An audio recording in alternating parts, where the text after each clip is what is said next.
Hi friends, welcome to our Pandi diaries. Kurma குழம்பு செய்கிறது எப்படின்னு பார்ப்போம் வாங்க. கடுகு 1/2 ஸ்பூன், பெருஞ்சீரகம் ஒரு 1/4 ஸ்பூன் போட்டுங்க.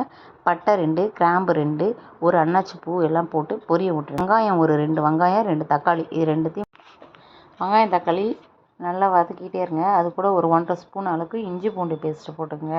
போட்டு கொஞ்சம் 2 வதக்கிட்டு அந்த பச்சை வாடை இஞ்சி பூண்டு பச்சை வாடை போனதுக்கப்புறமா காய்கறிலாம் அரிஞ்சு வச்சுருக்கோம் இல்லையா, கேரட்டு, பீன்ஸு, கத்திரிக்காய், உருளைக்கிழங்கு, முருங்கைக்காய் வேணாலும் போட்டுக்கலாம். இதெல்லாம் போட்டு நல்லா வதக்குங்க. அந்த பச்சை வாடை போகிற அளவுக்கு வதக்குங்க.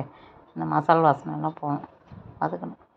இதெல்லாம் வதக்கிட்டே இருக்கும்போது கருவேப்பிலையும் நீங்கள் போட்டுக்கங்க. கருவேப்பிலை போட்டுட்டு கரம் மசாலா தூள் ஒரு 1/2 ஸ்பூன் போட்டுங்க. மஞ்சள் பொடி ஒரு 1/4 ஸ்பூன் போட்டுக்கங்க. குழம்பு மிளகாத்தூள் நான் எல்லாத்துக்கும் யூஸ் பண்ணுற மிளகாத்தூள் தான் போடுறேன். ஒரு 2.5 ஸ்பூன் போடுறேன்.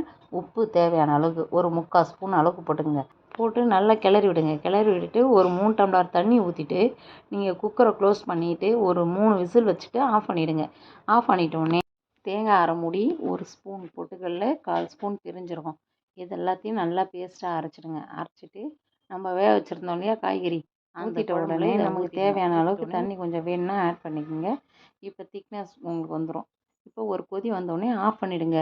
கொத்தமல்லி பொடியாக கட் பண்ணி வச்சுட்டு அது மேலே தூவி விட்டுருங்க. சுவையான குருமா குழம்பு ரெடி.